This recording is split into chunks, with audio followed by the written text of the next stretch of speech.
Inaabot ng ating panauhing pandangal ang kanyang kagalingan, Ferdinand R. Marcos Jr., Pangulo ng Republika ng Pilipinas, ang kanyang taus-pusong pasasalamat sa parangal na ginawa ng kanya sa umagang ito.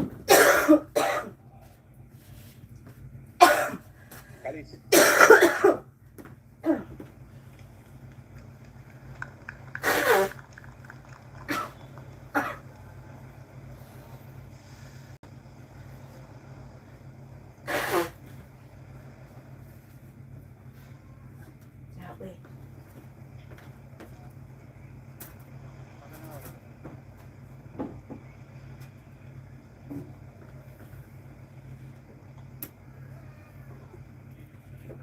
Wait.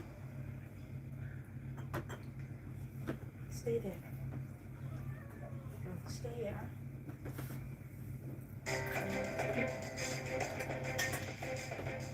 Stay there. Stay there. Here.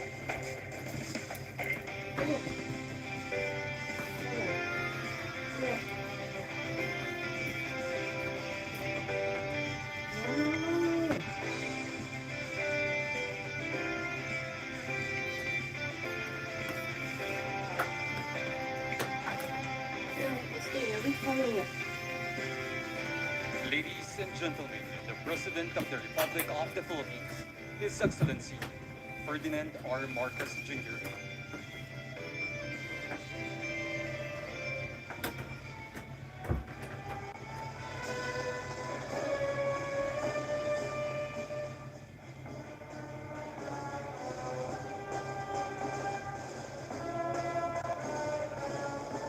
The President will now view the static display of various Philippine Navy assets.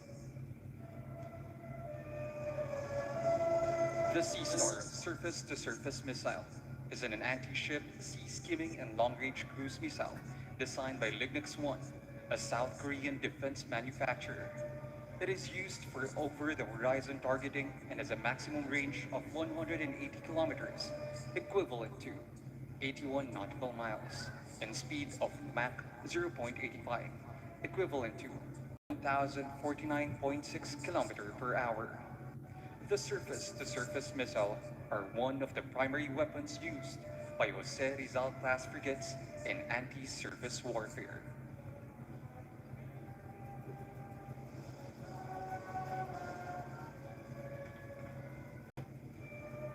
It is fully equipped with an active radar and countermeasure systems to improve the missile's efficiency and survivability. It employs an inertial navigation system and global positioning system to guide the missile based on the pre-programmed waypoints, as well as radio altimeter to maintain altitude. The warhead can destroy hostile target by high blast waves generated during explosion, fitted with an impact and penetration fuse.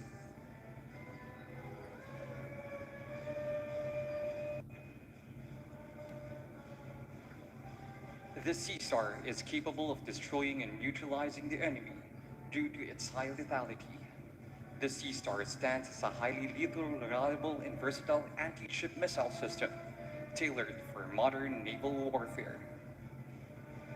Its integration on the Jose Rizal-class frigates elevates the Philippine Navy's offensive and defensive capabilities, granting it an effective tool to deter, neutralize, and destroy surface threats across a broad operational area. With its combination of stealth, precision, and destructive power, the Sea Star ensures that any hostile target within its range faces a formidable, near inescapable threat.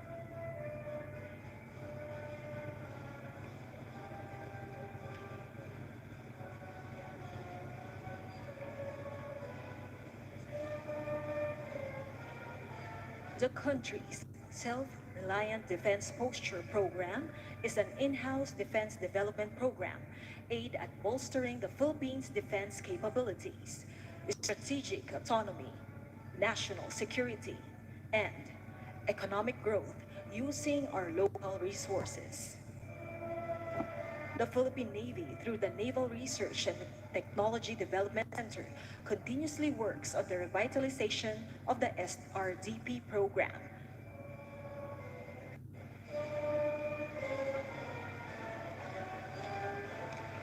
The Philippines saw a great leap in the SRDP program with the monumental launch of Project Buhawi, a fully automated remote weapon station equipped with a 50 caliber machine gun. Buhawi has locking and tracking capabilities that can fire single and burst shots at targets in distance up to 1,000 yards. Signifying the onset of the SRDP program, the project's development started in 2019 by the Department of Science and Technology, Metals Industry Research and Development Center, the Department of National Defense with the Philippine Navy, and the Mechatronics and Robotics Society.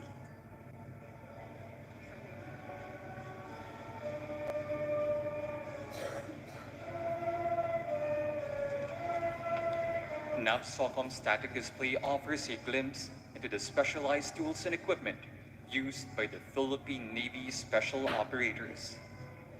Highlights include unique firearms like the Glock 17, M4 carbine, M16 machine gun, and sniper rifle.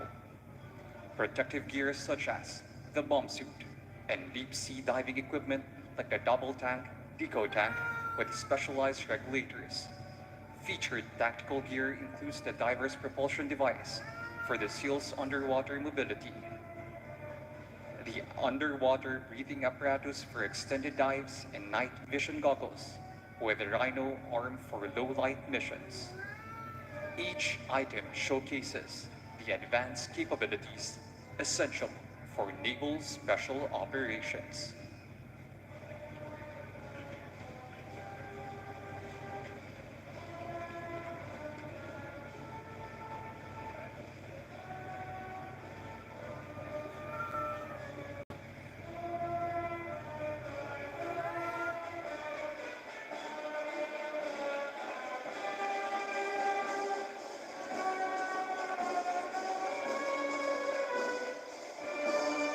Ladies and gentlemen, let us acknowledge the presence of His Excellency Ferdinand R. Marcos Jr., President of the Republic of the Philippines and Commander-in-Chief, Armed Forces of the Philippines. He is accompanied by the Secretary, Department of National Defense,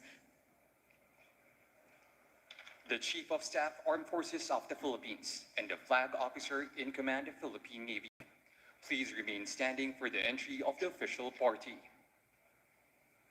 Rear Admiral.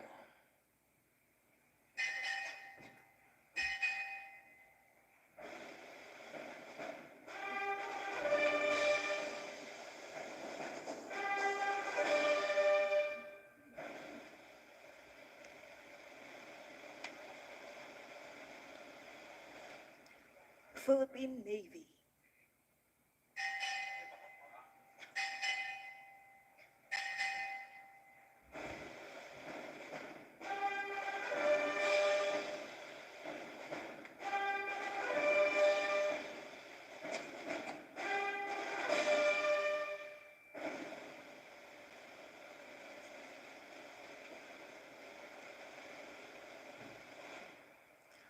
Armed Forces of the Philippines.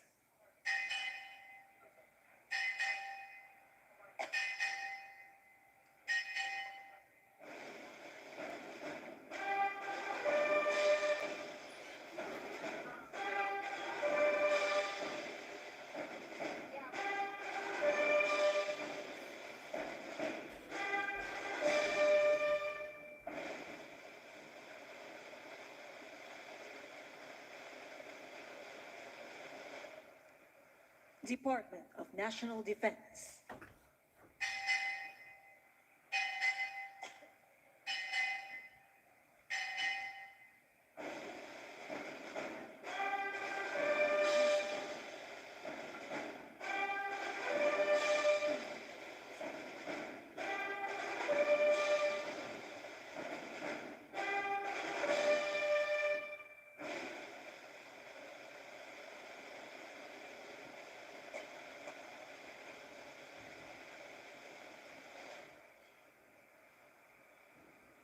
Republic of the Philippines.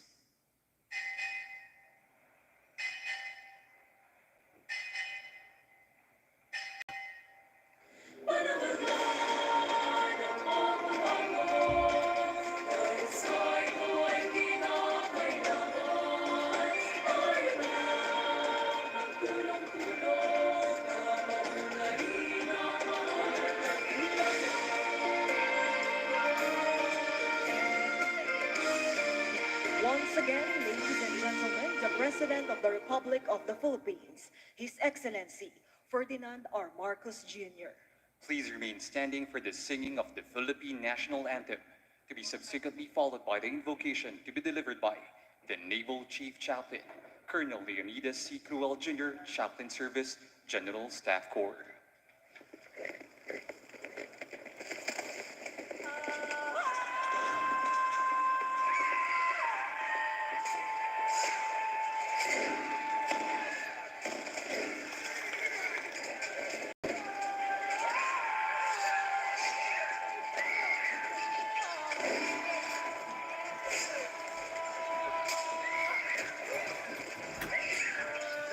Can you stay there?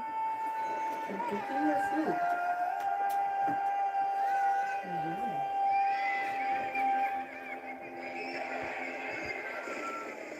Mm-hmm. You see? You're not allowed to do that. You're not allowed.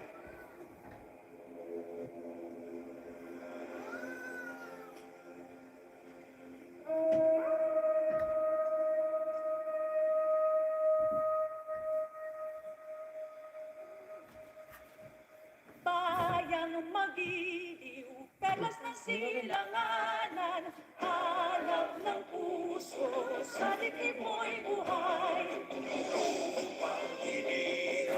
Tuyan ka ng magiting, sa manluluki, di ka pasisipin. Sa nagatang mundo, sa simoy at sa langit mong buhay, may dilag ang tula at awit sa paglayang minamahal.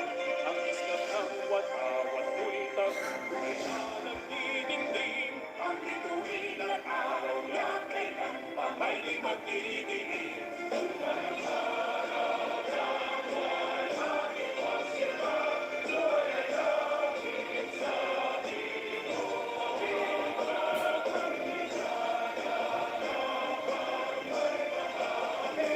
Mamatay ng dahil sa'yo.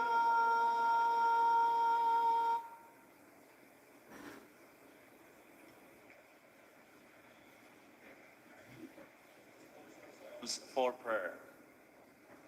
Let us pray. O loving and merciful God, source of all that is good, we praise and thank you for gathering us today to witness the Philippine Navy change of command and retirement ceremony. As we thank you, O God, for the remarkable services of our outgoing flag officer in command of the Philippine Navy, Vice Admiral Toribio Diadasi Jr., we pray that as he relinquishes command, continue to bless and guide him in all his future endeavors. Let his guardian angels protect him and his family from physical and spiritual harm. Lord, we believe in your divine providence, that as one lives, another one comes as capable and competent as the former. Bless then the incoming flag officer in command of the Philippine Navy, Rear Admiral Jose Maria Ambrosio Speleta, with his strength and inspiration, so that the duties and responsibilities of his office will be discharged with passion, dedication, and commitment.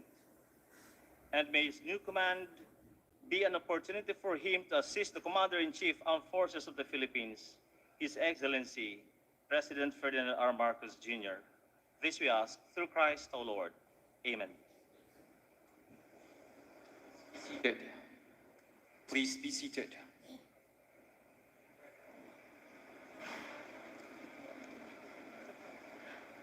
Our distinguished government officials, sailors, Marines, civilian human resource, and guests.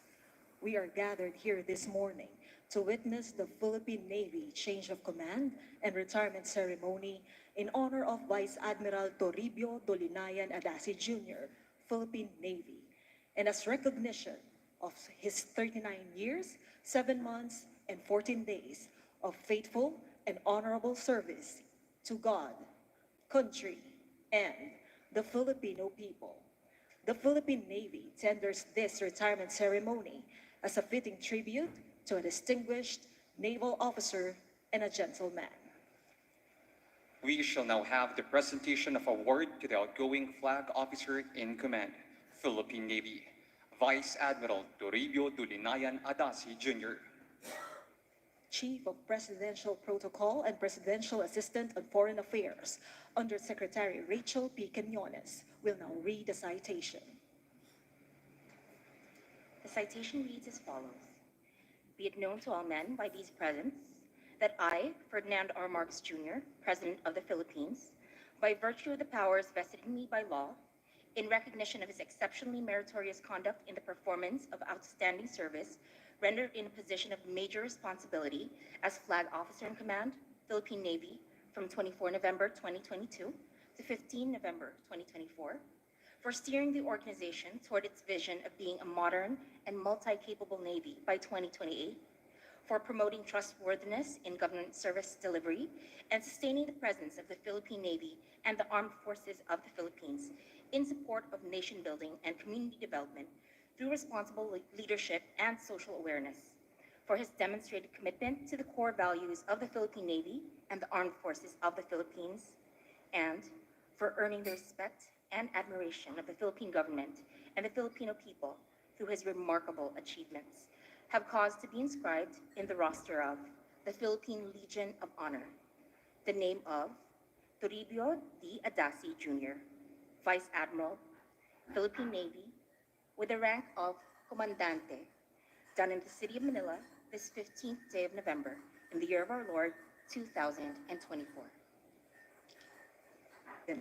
The audience is requested to stand for the conferment of the Philippine Legion of Honor to our awardee by the Commander-in-Chief of the Armed Forces of the Philippines, His Excellency Ferdinand R. Marcos Jr. He will be assisted by the Secretary of National Defense and the Chief of Staff Armed Forces of the Philippines with Mrs. Mercy Christine A. Adasi.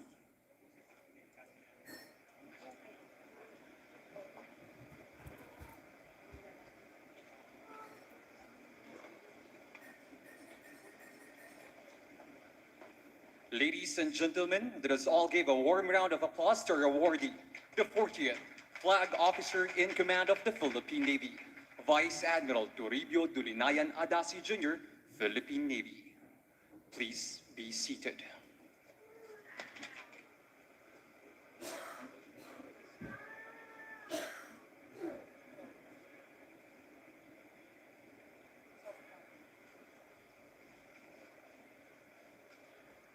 Ladies and gentlemen, we will now proceed to the change of command ceremony. The Adjutant General, Brigadier General Bernardo R. Fortes Jr., Philippine Army, will now read the relief and designation orders.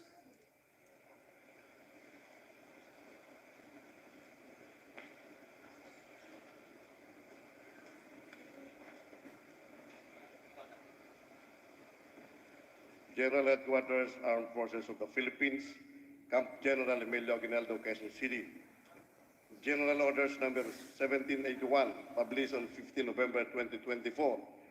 Section 1, Termination, Designation of Vice Admiral Toribio D. Adasi Jr., Officer -10087, Philippine Navy, as Flag Officer in Command, Philippine Navy, is terminated effective 15 November 2024. Section 2, Designation, Rear Admiral Jose Ma Ambrosio Gachon Espeleta, Officer -10684, Philippine Navy, is designated as Flag Officer in Command, Philippine Navy, effective 15 November 2024. By command of General Browner Jr., signed, Jimmy Digalit Larida, Lieutenant General, Philippine Navy Marines, the Deputy Chief of Staff. Official, Bernardo R. Fortes Jr., Brigadier General, Philippine Army, the Adjutant General. Vice Admiral Toribio Dulinayan Adasi Jr., Philippine Navy, will now read and sign his relinquishment of command orders. Before I sign my relief and relinquishment orders, allow me first to submit my after tour of duty report to the Commander-in-Chief.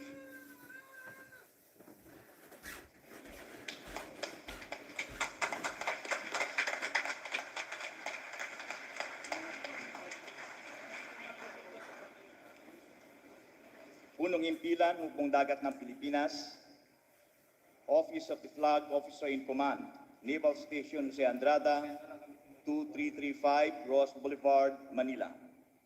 15 November 2024, Office Order Number 1, Relinquishment.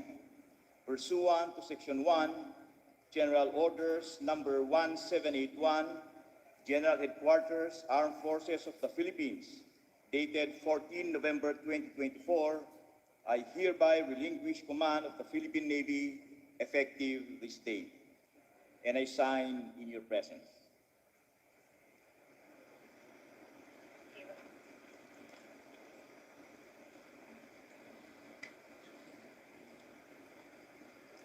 May we request Vice Admiral Adasi to proceed to the port side of the stage.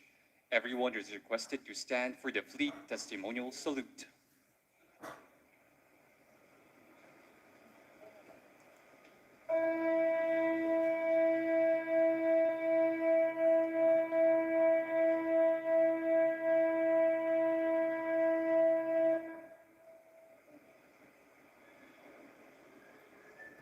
Ladies and gentlemen, we have just witnessed the traditional fleet farewell salute to the outgoing flag officer in command of the Philippine Navy.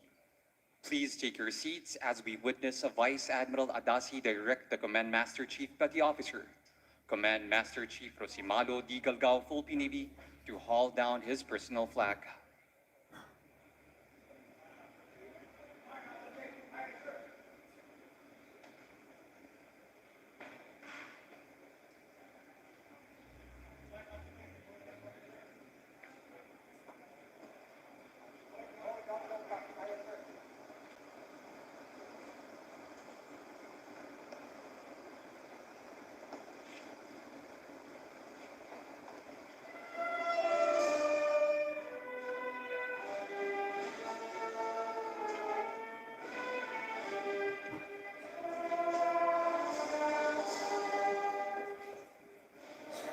The custom of flying the personal flag at the masthead to designate the command of a flag officer is more than twice as old as the Navy, dating well back into the Middle Ages. The first known orders covering this subject in the English Navy were issued in 1530. The admiral ought to have this order before he joins battle with the enemy, that all his ships shall bear a flag in their mizzentops, and himself one in the foremast beside the mainmast. It is broken at the masthead at the moment he assumes command and remains there night and day to be hauled down only when he is relieved from command. The hauling down of personal flag in the headquarters of the unit symbolizes the termination of the duties and responsibilities of the outgoing commander.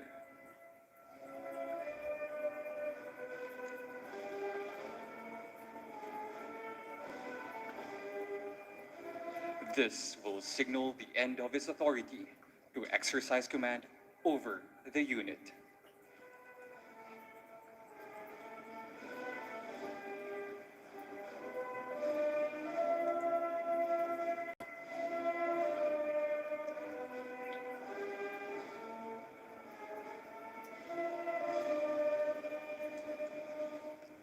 Vice Admiral Toribio Dolinayan Adasi Jr., Philippine Navy, will now pronounce his readiness to relinquish his command.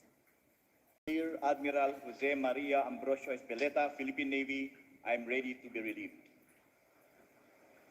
The incoming flag officer in command, Philippine Navy, Rear Admiral Jose Ma Ambrosio Q. Espeleta, will now read and sign his assumption of command orders.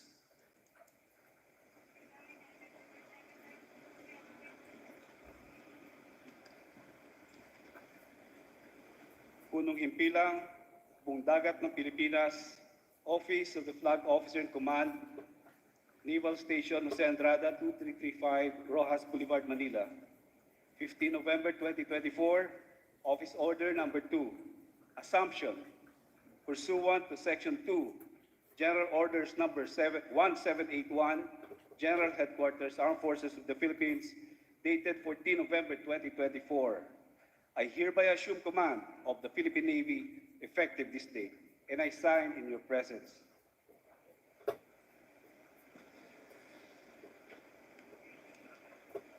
Admiral Adasi, sir, I am now ready to relieve you.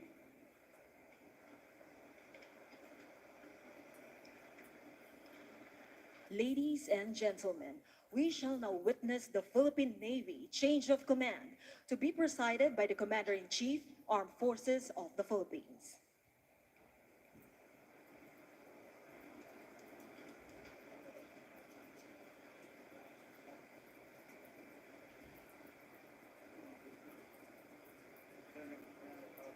We shall now witness the handing over of command standard to the presiding officer by Vice Admiral Adasi, symbolizing the relinquishment of his duties and responsibilities to the incoming flag officer in command. Upon receiving the standard, the presiding officer hands it over to the incoming flag officer in command, signaling the start of his assumption of duties and responsibilities.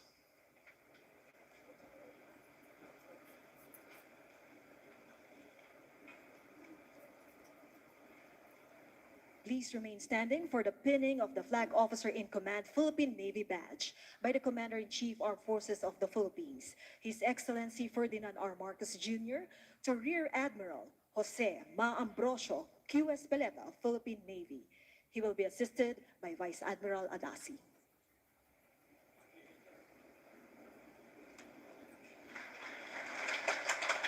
Ladies and gentlemen, let's give a warm round of applause to the 41st Flag Officer in Command, Philippine Navy, Rear Admiral Josema Ambrosio Q. Espeleta, Philippine Navy.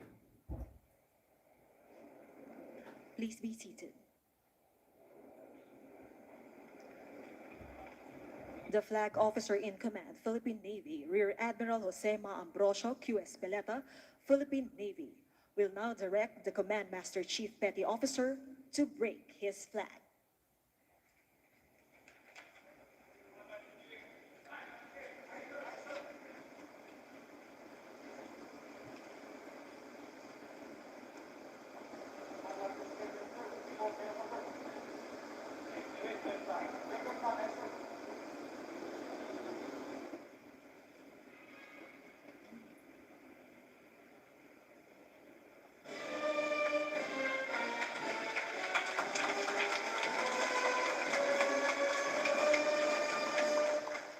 The breaking of personal flag symbolizes the start of his duties and responsibilities as the new Flag Officer in Command, Philippine Navy. May we request the Flag Officer in Command, Philippine Navy, Rear Admiral Josema Ambrosio Q. Espeleta, Philippine Navy, to proceed to the port side of the stage for the traditional fleet welcome salute. Everyone is requested to stand.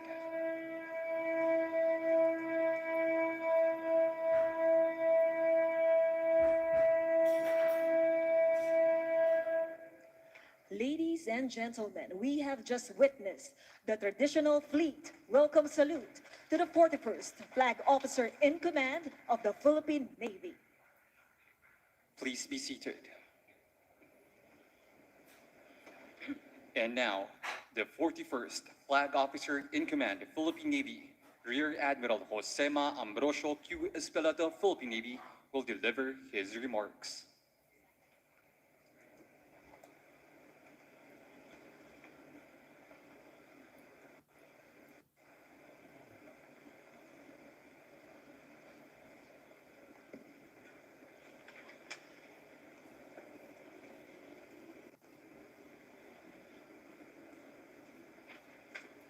President of the Republic of the Philippines and our Commander-in-Chief, Armed Forces of the Philippines, His Excellency Ferdinand R. Marcos Jr., sir. Secretary of National Defense, Secretary Gilberto C. Teodoro Jr., sir.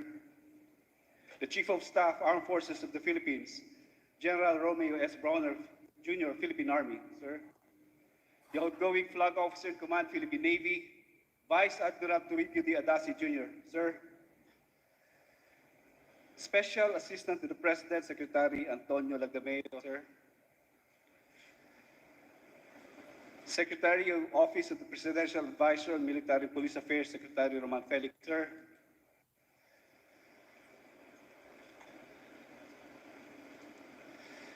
PNP Chief PNP Police General Romel Francisco D. Marbil, sir.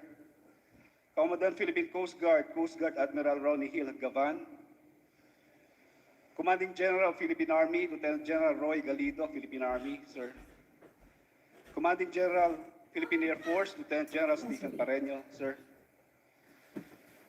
To our former flag officers in command of the Philippine Navy, flag officers and generals of the Armed Forces of the Philippines, members of PMA Macatao Class of '89 and PMA Sambisig Class of 1991 and their ladies, Navy's distinguished guests, sailors, Marines, enlisted personnel, civilian human resource, family and friends, ladies and gentlemen, I stand humbly before all of you this morning as I prepare to serve in my capacity as the 41st Flag Officer in Command of the Philippine Navy, a role that is for me an honor and privilege of a lifetime.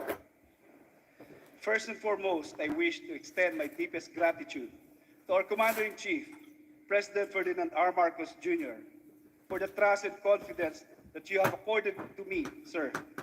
Thank you for providing me the opportunity to continue serving our nation and the Filipino people.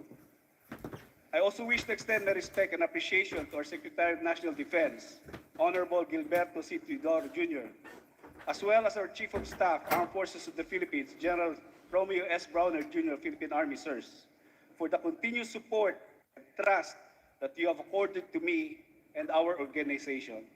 Thank you, sirs. To our outgoing Flag Officer in Command, Vice Admiral Toribio D. Adasi Jr., Philippine Navy, sir, my boundless gratitude for the confidence that you have placed in me, previously as your Chief of Naval Staff and then as your Vice Commander. I feel truly privileged to have learned under your guidance, which has inspired me to continuously strive for excellence in everything I do. Thank you very much, sir. To my parents, siblings, relatives, friends, and family, especially to my wife, Marie Venus, and my two sons, Jeffrey and Alexis, whom I draw inspiration. Thank you for the unwavering love and encouragement, for being my pillars of strength through good and challenging times. Most importantly, I wish to thank God, our great and loving Father, for the blessings that He has given to me and my family. With this new role, I will continue to follow His wisdom and direction to ensure that I remain on the path that He has laid before me and make the right decisions that honor Him above all. It is undeniable how the 21st century is emerging as a transformative maritime century. Our ocean seas are not merely vast expanses of water, but rather trade highways, food and livelihood sources, the largest ecosystem, and the front for current and developing geopolitical dynamics. In the coming decades, developments in our oceans and seas will likely shape the course of the future global order, and more importantly, the future of our maritime and archipelagic nation. This is further compounded by our nation operating in an increasingly volatile, uncertain, complex, and ambiguous environment that is steadily transforming into a brittle, anxious, nonlinear, and incomprehensible one. We are facing challenges unlike any that we have seen in the past. Adjusting to these emerging realities has put the Philippine Navy at the forefront, necessitating the recalibration of our approach and operational tempo, embodied in our transition from an inward-looking defense posture to an outward-facing one. Such is essential because organizations, including ours, must continually grow and evolve to stay competitive and be prepared to address current and future threats, especially in our maritime security environment. In connection with this, the surge in demand and expectation for our armed forces and for the fleet and marine team is an irrefutable testament to increasing relevance and increasing role we all play in protecting and defending our nation. As such, navigating complex waters born out of the current security environment is no easy task. As the flag officer in command, I commit to working diligently to perform my mandate, lead by example, and meet the growing expectations of our people from the Navy. Guided by our vision of becoming a modern and multi-capable naval force under our Sail Plan 2028, and upholding the Philippine Navy's core values, especially honor, dedication, and patriotism. At this critical juncture, the Philippine Navy shall stay on course and strive to deliver what is expected of us. As directed by our Commander-in-Chief and aligned with policies from the Department of National Defense and higher headquarters, we shall continue to embrace and prepare for our increasing role in external defense operations, especially with the adoption of the comprehensive archipelagic concept and in tandem with the Navy's active archipelagic defense strategy. Such a reorientation also requires us to intensify our maritime security operations by strengthening our presence in our operational areas. As such, we shall continue to enhance our support to the unified commands and push for the optimum deployment of our naval assets and personnel. On the other hand, the recent signing of the Maritime Zones Act and the Philippine Archipelagic Sea Lanes Act reinforces our nation's maritime entitlements and responsibility within our maritime zones under the United Nations Convention on the Law of the Sea. More importantly, it defines the scope of the Philippine Navy's areas of responsibility and allows us to project appropriate capabilities in our exclusive economic zones, which contribute to protecting sovereignty, promoting sustainable development, and securing future prosperity. Given this development, we remain committed to modernizing our force through capability enhancement and continuous development of our bases and facilities, as well as our maritime domain awareness, which contributes to bringing a holistic defense posture to our nation. In support to this posture, we also recognize that we are facing challenges that go beyond the scope of conventional warfare, particularly asymmetric threats, cybersecurity threats, foreign malign influence, and continuous weaponization of information, which brings about fake news, misinformation, and disinformation. To navigate this landscape, we will continue developing Navy's asymmetric warfare capabilities, innovate our strategic communication, and enhance our cybersecurity capabilities. Beyond modern assets, we shall also bolster recruitment as well as enhance our recruitment policies and reserve force development as we seek to grow our dynamic organization and tap into the skills and talents of our people, especially to the younger generation who are eager to serve our nation. We shall also ensure the provisions of the appropriate learning and development opportunities, particularly education and training, in both quantity and quality across all ranks. These are crucial in building an effective workforce as we prioritize the harnessing of knowledge and skill sets of our naval personnel to ensure personnel readiness. Lastly, as aligned with our independent foreign policy, the Philippines is able to diversify and enhance our relations with traditional and newfound partners. This translates the continuous harnessing of engagements with our naval counterparts, allowing us to use our assets, train interoperability, and put forward the importance of international law and the United Nations arbitral ruling. Looking ahead, there is much to be done. Thus, what we can do, we must do to meet the demands of the 21st century. The maritime century primarily dictated by the ebbs and flows of our oceans and seas, and where our Navy is expected to play a crucial role to create credible deterrence, especially on attempts to subvert our maritime and archipelagic nations' sovereignty, sovereign rights, and territorial integrity. Surely, There are rough seas that we may be sailing through in the future. When those moments come, it is our relentless commitment and our steadfast duty that will allow us to stay on course and remain full speed ahead. To act in concert, to defend our national interest, protect our people, and safeguard our waters. Let us all work together towards the same goal. Maraming salamat po. Ladies and gentlemen, once again, the Flag Officer in Command, Philippine Navy, Rear Admiral Jose Ma Ambrosio Q. Espeleta, Philippine Navy. Having relieved of these duties and responsibilities by the 41st Flag Officer in Command, Philippine Navy, we will now proceed with the retirement ceremony for Vice Admiral Toribio Dulinayan Adasi Jr., Philippine Navy. The Adjutant General, Brigadier General Bernardo R. Fortes Jr., Philippine Army, will now read the retirement orders of Vice Admiral Adasi.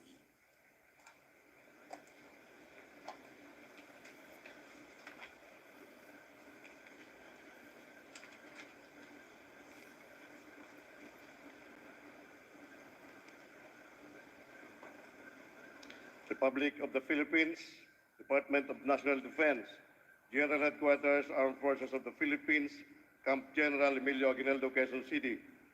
General Orders number 917 published on 1 July 2024.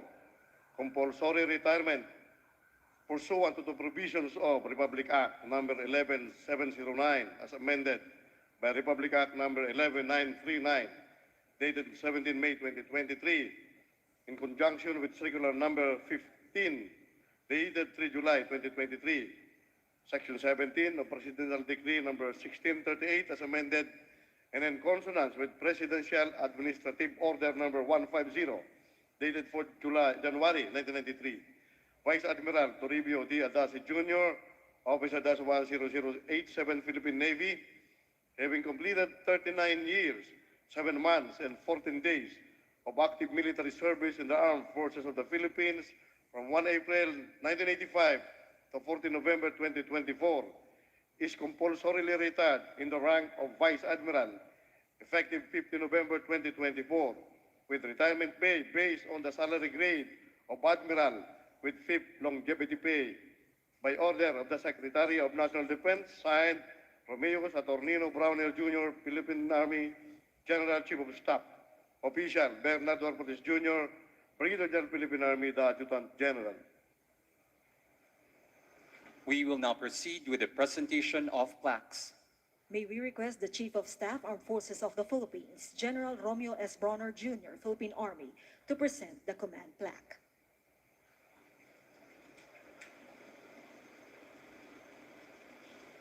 In grateful acknowledgement of his eminently meritorious and valuable service rendered as Flag Officer in Command, Philippine Navy, from 15 November 2022 to 14 November 2024, the command plaque is hereby presented to Vice Admiral Toribio D. Adasi Jr., Officer -10087, Philippine Navy.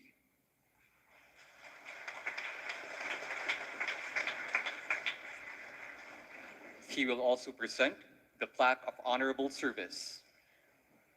Plaque of Honorable Service is presented to Vice Admiral Toribio D. Adasi Jr., Officer -10087, Philippine Navy, in recognition of his 39 years, 7 months, and 14 days of faithful and honorable service to the Armed Forces of the Philippines from 01 April 1985 to 14 November 2024.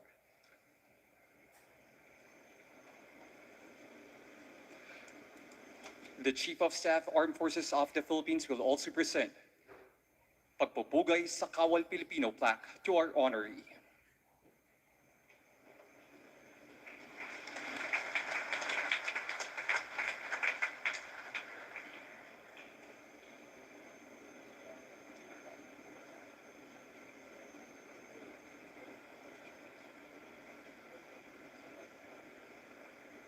The plaque of appreciation will also be presented by the Chief of Staff, Armed Forces of the Philippines, to Mrs. Mercy Christine A. Adasi, in grateful appreciation of her unselfish, faithful, and devoted support to her husband's lasting contribution and dedicated service to the armed forces of the Philippines and to our nation.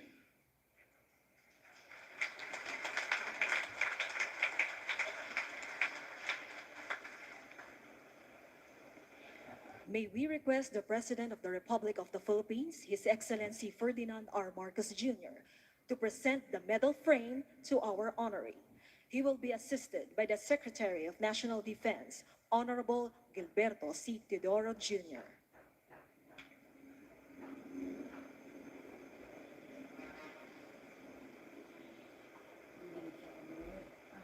Hinihintay na rin yung process niya.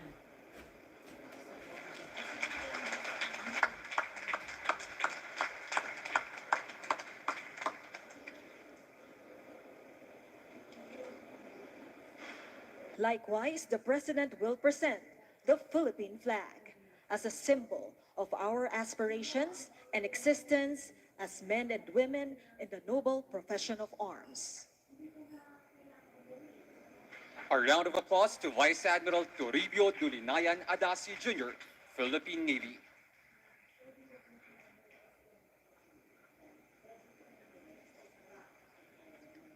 Please be seated.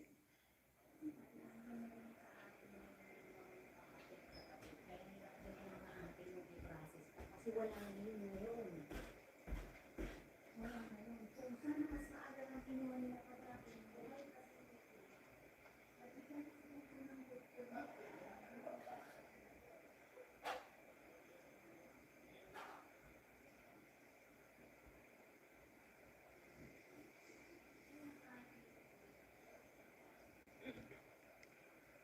And now, ladies and gentlemen, to finally give his valedictory address, please welcome our honoree for today's retirement ceremony, Vice Admiral Toribio Dulinayan Adasi Jr., Philippine Navy.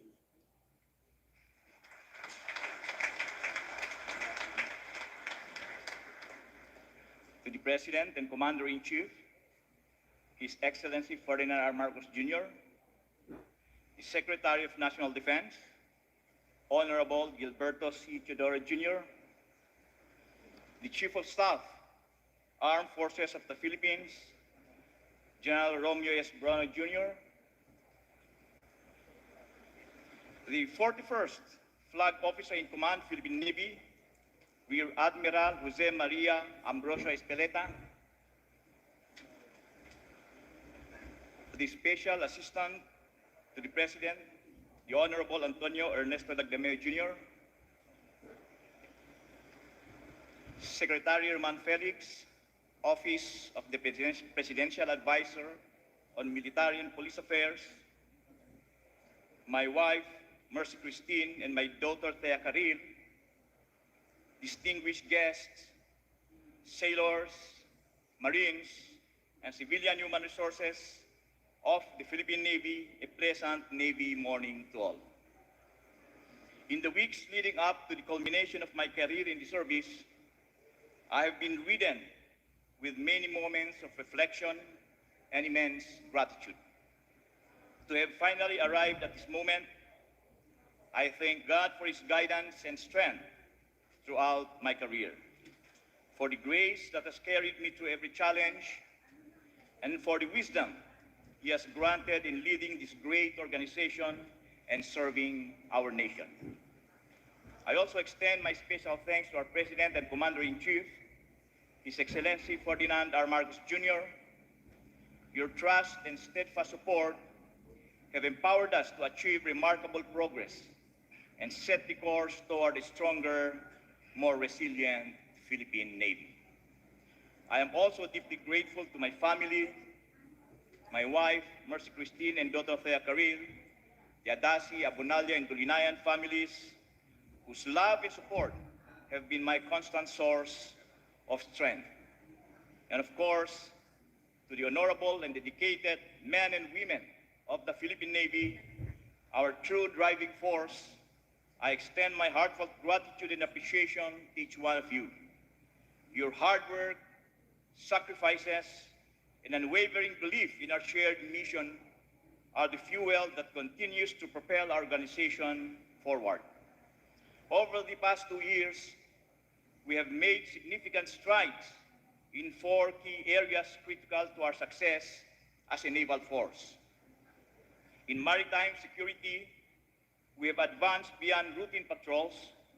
We are now a force capable of asserting our presence with greater strategic depth and vigilance. By enhancing our surveillance systems, maintaining continuous operations, and deploying more advanced assets, we have been able to secure our maritime borders and safeguard our sovereign waters, even in the most contested areas. We have also made considerable progress in our modernization efforts, thanks to the integration of state-of-the-art ships, missile-equipped platforms, and advanced communication systems. Our fleet is now stronger, more capable, and better equipped to meet the challenges ahead. The Philippine Marine Corps has also seen significant upgrades with the acquisition of amphibious assault vehicles, enhanced coastal defense systems, and advanced weaponry, transforming them into a more agile, maneuverable force.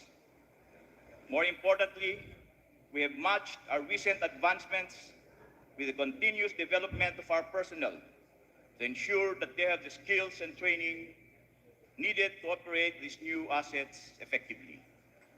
In alignment with our national security strategy, anchored in comprehensive archipelagic defense concept, or CADC, we have recalibrated our active archipelagic defense strategy, or AADS, refined the mission areas of our naval operating forces, and reinforced our strategic basing strategy across the archipelago. This integrated approach has expanded our reach and enhanced our operational readiness to respond effectively to any threat. The CADC has not only brought to light the complexities and challenges that we face as an archipelagic nation, but has also underscored the unique opportunities available to us. Moreover, it's reaffirmed our Navy's position as the vanguard of our seas and empowered us to rise to the occasion and fulfill this vital mission. In our maritime cooperation efforts, we have strengthened our partnerships, capabilities, and expanded our presence by building stronger ties with regional and international partners. We have fostered lasting relationships based on trust and mutual respect. Through maritime cooperative activities, goodwill visits, joint exercises, and shared initiatives with like-minded nations. These collaborations have helped us address common concerns while also allowing us to share knowledge and best practices to improve our operational readiness. Indeed, we made substantial progress in fortifying our capabilities and readiness, but there is still much to be accomplished. Our Navy remains on its course toward realizing its vision of becoming a modern and multi-capable naval force. And I believe that with every ounce of conviction under the leadership of Rear Admiral Jose Maria Ambrosio Espeleta, we will achieve it. I have witnessed our organization's strength in action, and I have no doubt that you will continue to meet whatever comes with the same determination and zeal that has driven our successes in the past. In recent years, we have had to confront unprecedented challenges, and given the current climate, it is inevitable that the volatile and ever-shifting security landscape will persist to test our Navy's resolve. Through it all, I have seen firsthand your resilience and determination to rise to every occasion, adapt, and accomplish the task at hand, no matter how unforgiving the circumstances may be. I urge you to stay committed, keep pushing the limits of what you can achieve, and trust that the future holds even greater opportunities for our Navy. As I relinquish my duties as your 40th Flag Officer in Command, I do so with pride in all that we have accomplished together, and with deep gratitude for serving alongside each of you. Again, I extend my heartfelt gratitude to all personnel of the Fleet Marine Team stationed across the entire archipelago. Throughout my tenure, your hard work and resilience have carried us through. I now live knowing that the Philippine Navy will continue to rise and that you will continue to carry the torch of excellence forward, always ready to defend our seas and protect our people. To our distinguished guests and partner stakeholders, I am equally grateful for your trust and support. Thank you for standing with our Navy every step of the way. Muli, maraming salamat sa inyong lahat. Mabuhay ang hukbong dagat ng Pilipinas. Mabuhay ang ating inang bayan. A warm round of applause to Vice Admiral Toribio Dolinayan Adasi Jr., Philippine Navy. We shall now proceed to the oath-taking of service to the Philippine Navy Reserve Force of Vice Admiral Toribio D. Adasi Jr. The Naval Adjutant Captain Elvira R. Gonzalez, Philippine Navy GSC, will now read the order.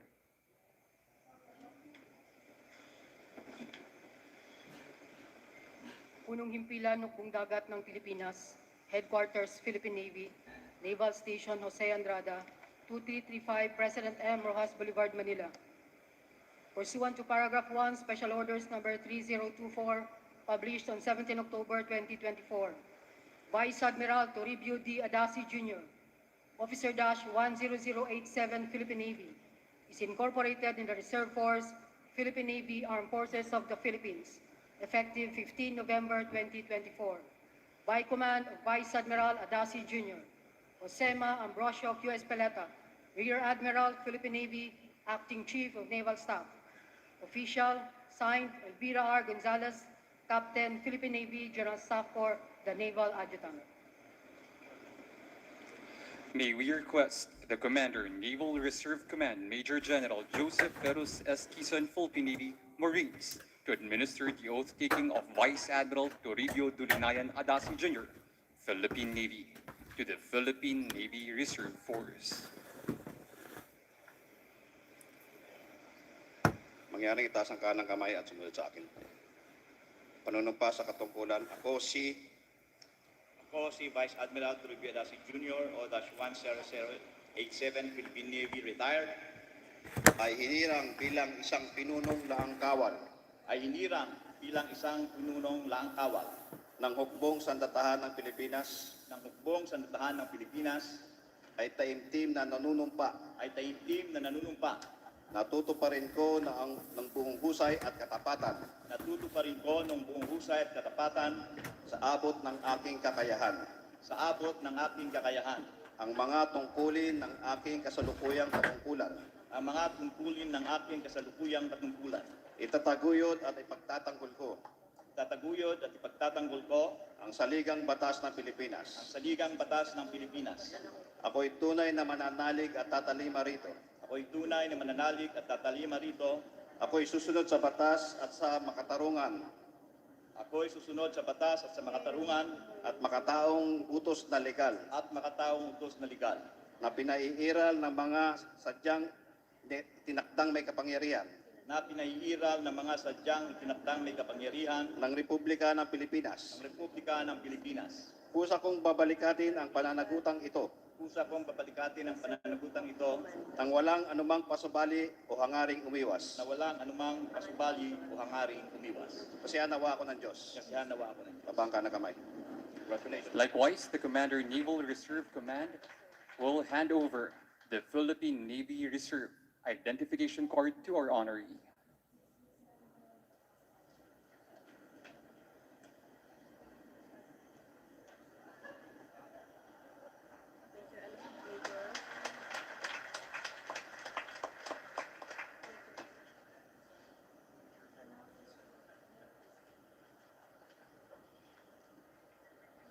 And now, the Secretary of National Defense, the Honorable Gilberto C. Teodoro Jr., will now introduce our presiding officer. Ladies and gentlemen, the President of the Republic of the Philippines and the Commander-in-Chief of the Armed Forces, His Excellency Ferdinand R. Marcos Jr.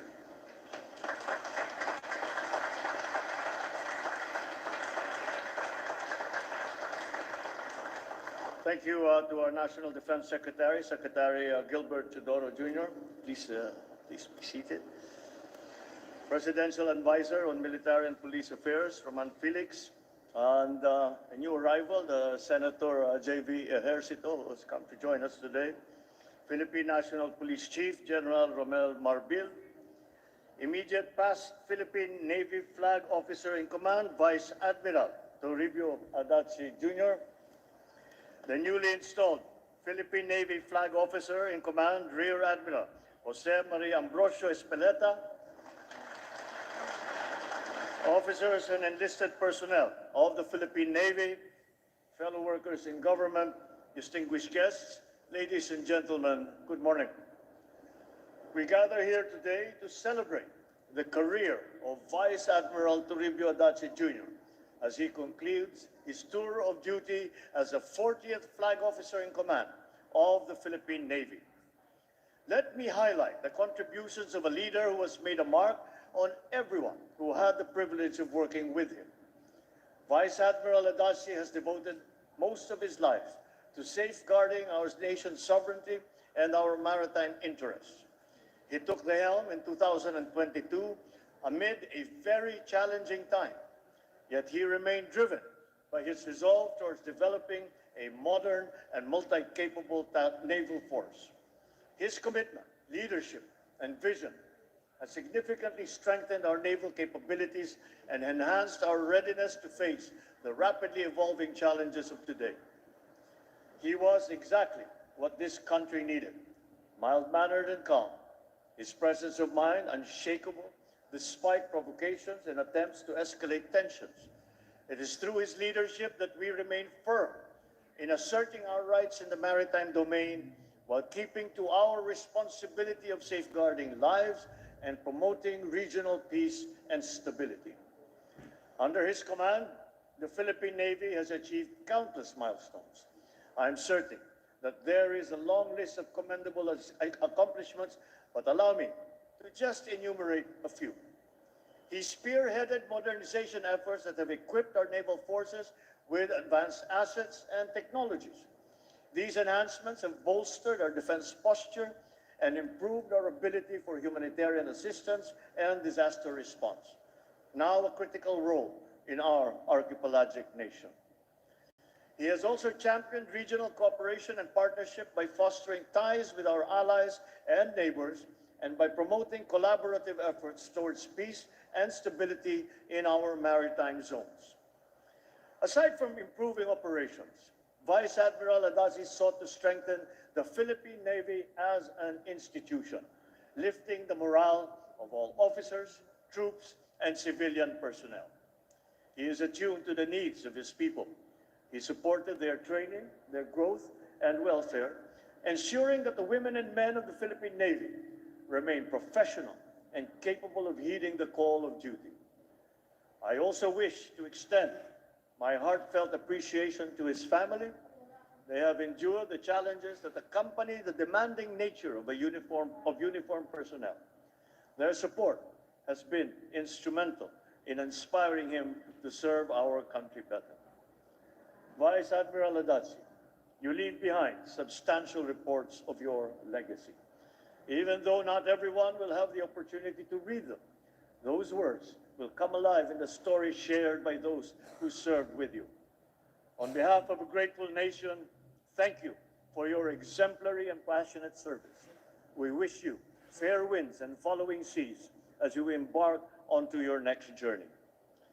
Thus, we turn a new leaf as we welcome the new Flag Officer in Command, Vice Admiral Jose Maria Ambrosio Espeleta. Having worked with the FOIC closely, you can attest to the standard he has set for the institution. I expect the same, if not greater, from your leadership. As Vice Admiral Adachi has demonstrated, your predecessors are always difficult acts to follow.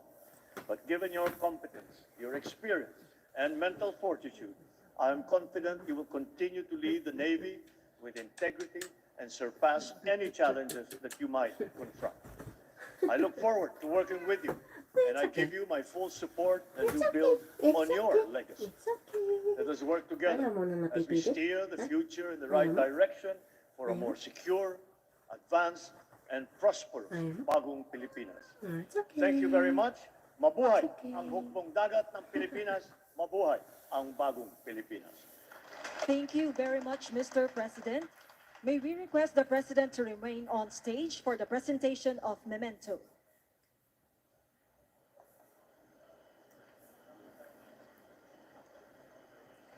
The Navy steering wheel is hereby presented to His Excellency Ferdinand R. Marcos Jr., President of the Republic of the Philippines and Commander-in-Chief, Armed Forces of the Philippines, during the Philippine Navy Change of Command and Retirement Ceremony at Headquarters Philippine Navy, Naval Station Jose Andrada, 2335 Rojas Boulevard, Manila, given this 15th day of November 2024.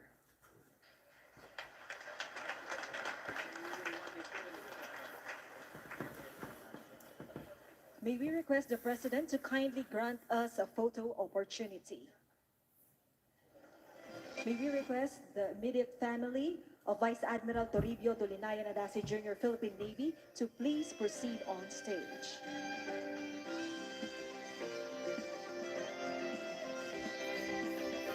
The immediate family of Rear Admiral Jose Ambrosio Q. Escalera, Philippine Navy, please prepare.